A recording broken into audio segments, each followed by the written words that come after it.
All right, good Thursday morning, everybody. I'm Jared Klein here at the NBC29 Digital Desk to help you start your day and get out the door. Let's start with the top stories over on NBC29.com. This morning, coming in at number one, this was the top story yesterday. A lot of interest in this story. A developer offering up plans for a former Kmart site in Charlottesville. Coming in at number two, Charlottesville police making an arrest in an illegal guns and drugs investigation.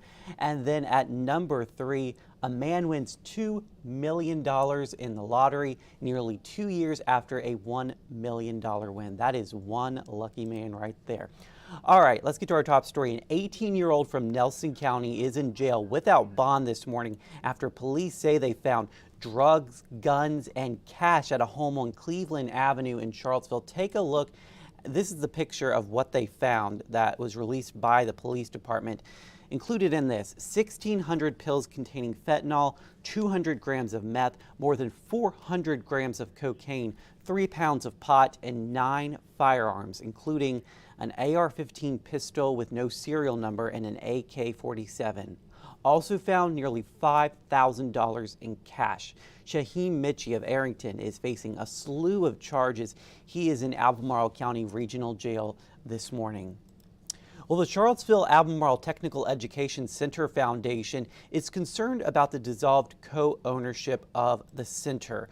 While its board is unbiased over who owns the center, K-Tech, it is requesting a detailed 5-year plan from Charlottesville and Albemarle County schools. It would include anticipated enrollment from both school divisions, tuition costs, scheduling, anticipated course offerings, and funding under the new ownership. The students in our community would like to know what is available to them and available over the long term. Also, our employers, who are very dependent on the skilled workforce that comes out of K-Tech, want to know what is going to be available for them. The foundation is seeking a 60-day moratorium on any real estate transactions, so there is time to develop a 5-year plan. All right, well, while the weather is warming up, you won't see any fountains on the Charlottesville downtown mall flowing anytime soon. All of them are surrounded by barriers. If you've been down there, you've probably seen them. And what was supposed to be a temporary eyesore has lasted months now. City Councilor Michael Payne says the barriers were put up out of fear of a lawsuit. Take a listen. I think we should just turn them back on as they had been for years. Let people enjoy them. Let kids enjoy it. The cafe spaces are already a physical barrier to them. I think we're just being a little overly bureaucratic here. And the plan now is to turn those fountains back on once a permanent barrier is put in place at each one. All right, well, Charlottesville is upgrading pedestrian signals to include audio for the visually impaired. The Pelora app will increase volume and activate the signal to help people get across safely. The city is fixing 2 to 3 intersections per week, and it says it will be almost 6 months before all signals are replaced in the city. Well, if you are looking for a long run this weekend, and I mean a long run, not a short jog outside, registration is still open for the Charlottesville Marathon and Half Marathon. This is the 21st year for the races, which wind through the city and into Albemarle County. The Marathon and Half Marathon kick off at 7 Saturday morning.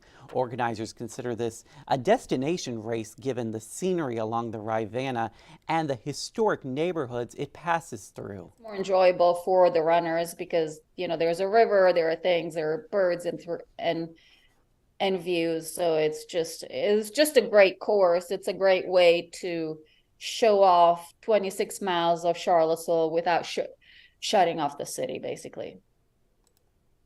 Online registration is open now until tomorrow, and you can also register in person at the packet pickup. That is tomorrow from 2 o'clock to 6 o'clock in the afternoon at Market Street Park. And we are expecting some wet weather possible for this marathon on Saturday morning. Let's send things over now to meteorologist David Rogers with the details. Good morning, everyone. A lot of sunshine to start our day. We'll see temperatures a little on the cooler side today with northeasterly winds keeping us generally in the mid to upper 50s, but a cold start, and we'll see pleasantly cool temperatures by this afternoon. Meanwhile, we are tracking a warm front off to the west, and that will start to bring in some of those warmer temperatures starting on Friday. Clouds will increase as well, and we do anticipate some late day rain showers that'll last throughout the nighttime hours Friday into the first half of the day Saturday, and then things start to clear out for Saturday. It'll be a gusty day with winds at 10 to 20 miles an hour and some higher gusts. Meanwhile, that warming trend expected to continue early next week. We're talking about 80-degree plus temperatures across much of the region. That's a quick look at your forecast for now. Have a great and safe day.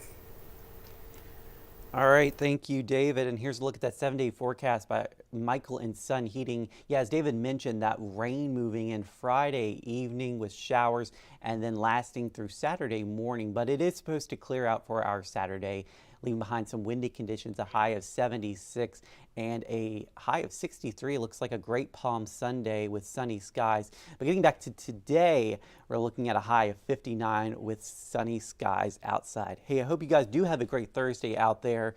And join us again for NBC29 News at noon. And we're always live over on NBC29.com. Have a wonderful day.